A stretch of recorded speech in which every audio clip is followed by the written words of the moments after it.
I have a two simple questions which is related to exponent. अब questions ये है कि इसमें फर्स्ट क्वेश्चंस मेरे पास ये 5 to the power of x minus two into three base है और 2x माइनस एट इसका पावर है इंटू दोनों को प्रोडक्ट करते हैं तो ये एक क्वेश्चंस मेरे पास है। तो ये क्वेश्चंस आपको देखने के बाद एक्सपोनेंट से रिलेटेड है। आप एक्सपोनेंट से रिलेटेड क्वेश्चंस को समझने के लिए सबसे पहले कुछ एक्सपोनेंट के विषय में जानना समझना ज़रूरी है। जैसे मान लीजिए कि यहाँ पर अगर कोई नंबर अगर आपको ये दिया हुआ है, ये a to the power of x equal to अगर ये y कोई एक वैल्यू अगर आपको दिया हुआ है तो इसमें से a आपके पास क्या है, बेस इसको कहते हैं, ये आपके पास बेस हुआ और ये x जो है ये आपके पास एक्सपोनेंट कहा जाएगा, इसको हम लोग एक्सपोनेंट कहते हैं या इसी को हम लोग पावर भी बोलते हैं। तो यहाँ पर a आपके पास क्या है, बेस है और a to the power x, ये x जो हुआ आपके पास पावर है या इसी को हम लोग एक्सपोनेंट कहते हैं। ठीक है, अब यहाँ पर इससे रिलेटेड बहुत सारे जो है एक्सपोनेंट से रिलेटेड लॉ है, उस लॉ को आपको ध्यान में रखना पड़ेगा। जैसे मान लीजिए कि अगर a to the power of, अगर मान लीजिए a to the power of x है इंटू अगर a टू द पावर अगर y है, तो दोनों का बेस अगर आपके पास सेम है और पावर अगर आपके पास डिफरेंट है, तो इस केस में जब आप मल्टीप्लाई करेंगे तो पावर आपका ऐड टुगेदर हो जाएगा। इट मीन्स आप इसको लिख सकते हैं a to the power x plus y. उसी तरह से अगर मान लीजिए कि यहाँ पर a to the power of x है, इसको अगर आप डिवाइड करते हैं a टू द पावर अगर y से डिवाइड करते हैं तो इसको अगर आप सिंप्लीफाई करेंगे तो ये आप लिख सकते हैं a to the power of x minus y. ये आपके पास लॉ है जो आपको दिमाग में रखना पड़ेगा। उसी तरह से अगर मान लीजिए कि यहाँ पर बेस अगर डिफरेंट है लेकिन पावर अगर सेम है, जैसे a टू द पावर अगर x है इंटू अगर b to the power of अगर x है, तो अगर ऐसा प्रॉब्लम अगर आपके पास आए तो इसको सोल्व करने का जो तरीका है ये अकॉर्डिंग टू लॉ, ये आपके पास a इंटू आप b लिखेंगे और इसके ऊपर पावर आप x लिखेंगे, तो ये अनदर आपके पास एक लॉ है। उसी तरह से अगर मान लीजिए a टू द पावर अगर x है अपॉन यहाँ पर ये b टू द पावर अगर x है, मतलब x to the power of x को अगर b to the power of x से अगर आप डिवाइड करते हैं तो सिंपली जो है आप इसको लिख सकते हैं a upon b to the power of x। उसी तरह से एक अनदर लॉ ये भी है कि अगर पावर के ऊपर अगर आपके पास पावर हो, जैसे मान लीजिए a के ऊपर पावर अगर x है और इसके ऊपर पावर अगर मान लेते हैं कि y है, तो इस केस में ये पावर मल्टीप्लाई हो जाएगा। तो आप इसको लिख सकते हैं a to the power of x into x to the power into y. उसी तरह से अगर मान लीजिए कि a टू द पावर अगर x है, इसके ऊपर पावर अगर y है और इसके ऊपर पावर अगर मान लीजिए कि ये z है, तो इस केस में आप लिख सकते हैं a to the power of x into y into आपके पास ये z। तो इस तरह से ये आपके पास क्या है, ये फॉर्मूला है। तो इन सारे चीजों को अगर आप याद रखेंगे तो इस एक्सपोनेंट के सवाल को आप आसानी से बना सकते हैं। जैसे एक फॉर्मूला और भी आपके पास है, अगर मान लीजिए कि a टू द पावर अगर आपका 0 है, अगर किसी भी नंबर के ऊपर पावर एक्सेप्ट 0, इसको 0 छोड़ करके कोई अनदर नंबर आपके पास है 1 2 3, कोई भी नेचुरल नंबर है या इंटीजर नंबर है एक्सेप्ट 0, तब उस केस में जो है आपके पास इसका वैल्यू 1 होगा। लेकिन अगर 0 के ऊपर पावर अगर 0 होगा तो ये मैथमेटिक्स में इनडिटर्मिनेट फॉर्म कहा जाता है या ये अभी तक इसका वैल्यू निकालना संभव नहीं है। तो अगर इन सारे लॉ को, अगर एक्सपोनेंशियल लॉ को अगर आप दिमाग में रखते हैं तो ऐसे प्रॉब्लम को देखिए आप आसानी से सोल्व कर सकते हैं। जैसे मान लीजिए कि हम लोग को इसी प्रॉब्लम को अगर आपको ये सोल्व करना है तो यहाँ पर आप देखिए 5 to the power of x minus 3 है into 3 to the power of 2x minus 8 है इक्वल टू 225 है।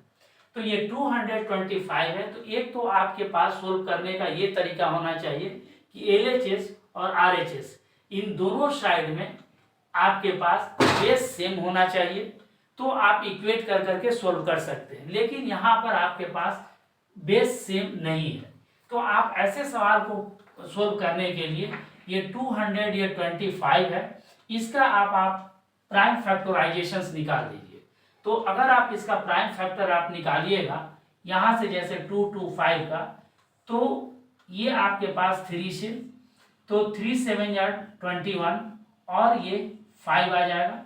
फिर यहाँ से ये 3 से ये 25 आएगा, फिर यहाँ से 5 से ये 5 आएगा, फिर ये 5 से ये 1 आएगा। इसका मतलब ये हुआ कि ये 3 to the power of 2 into 5 to the power of 2 के फॉर्म में ये इसको तोड़ा जा सकता है।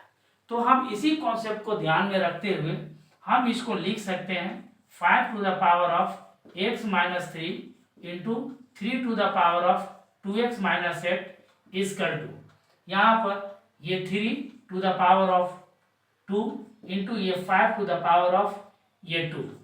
तो ये बेस 5 और 3 के फॉर्म में हमने यहाँ पर इसको कन्वर्ट कर दिया। आप इसमें बेस 3 वाले को भी आप इक्वेट कर करके सोल्व कर सकते हैं, या बेस 5 वाले को भी इक्वेट कर करके आप आसानी से सोल्व कर सकते हैं। जैसे आप यहाँ से देखिए, अगर हम बेस 3 को अगर हम इक्वेट करके सोल्व करते हैं तो इस केस में आपके पास ये आएगा 3 to the power of 2x minus 8 equal to 3 to the power of 2 equal to आपके पास आएगा। बेस अगर आपके पास दोनों साइड में LHS और RHS में अगर इक्वल है तो आपका पावर भी इक्वल होगा, ये करना पड़ेगा, इसलिए कि यहाँ पर ये इक्वल टू का आपके पास साइन है। So LHS must be equal to RHS। तो यहाँ पर बेस आपके पास दोनों का सेम है, 3 3 है, तो इसको भी आप इक्वेट करेंगे तो ये आपके पास आएगा 2x माइनस 8 इक्वल टू 2 आएगा। और यहाँ से फर्दर सोल्व करेंगे तो 2x equal to 2 plus 8 equal to 10 आएगा। देन आफ्टर यहाँ से x इक्वल टू ये 10 अपॉन ये 2 कैंसिल आउट करेंगे, ये 5 इक्वल टू ये 5 आएगा। तो इट मीन्स जो है x इक्वल टू 5, ये आपके पास इसका वैल्यू आएगा। तो आप ये नहीं समझिए कि सिर्फ जो है ये 3 को इक्वेट करने के बाद ही ये वैल्यू आपके पास आएगा, ये बेस 5 को भी अगर आप इक्वेट करेंगे तो ये वैल्यू आपके पास सेम आएगा। जैसे आप इसको देख सकते हैं, तो ये यहाँ पर ये कंप्लीट आंसर आपका x निकल गया। अगर आप इसको भी इक्वेट करेंगे तब भी आप x का वैल्यू फाइंड आउट कर सकते हैं। जैसे आप देखिए, नाउ आप इसको ऐसे भी बना सकते हैं 5 to the power of x minus 3 equal to 5 to the power of 2। अब हमने जो है इसको, इस टर्म को जो है कंसीडर किया, तो यहाँ से आपके पास आएगा बेस दोनों का इक्वल है तो पावर भी दोनों का इक्वल होगा।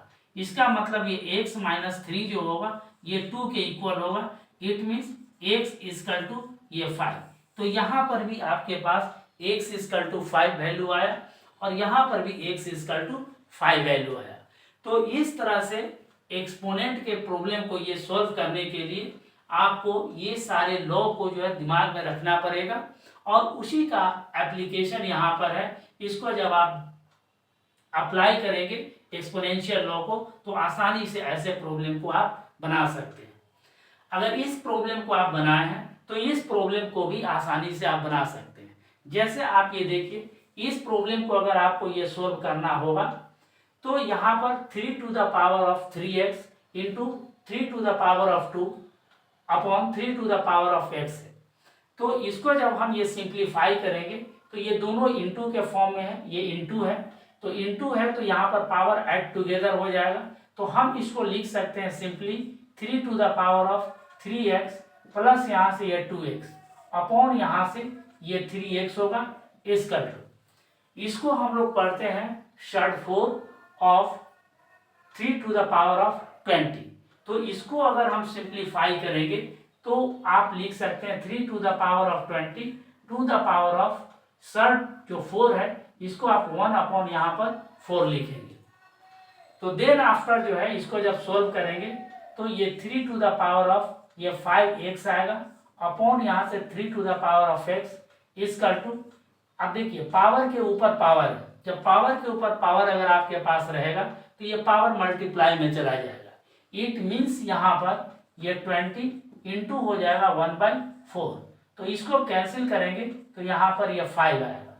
तो फर्दर अगर आप इसको सिंप्लीफाई करें तो देखिए यहाँ पर दोनों का ये बेस सेम है और हमने इसको डिवाइड इससे किया है, तो ये यहाँ पर एक्सपोनेंट पावर जो है ये माइनस में चला जाएगा। तो ये 5x माइनस क्या आएगा, ये x इक्वल टू ये 3 टू द पावर आएगा यहाँ पर 5। फिर यहाँ पर आपके पास सेम जो है ये इक्वेशंस आया कि बेस आपके पास इक्वल है तो पावर यहाँ पर आपको इक्वल करना पड़ेगा, ठीक है। देन तभी आप यहाँ पर x का वैल्यू निकाल सकते हैं।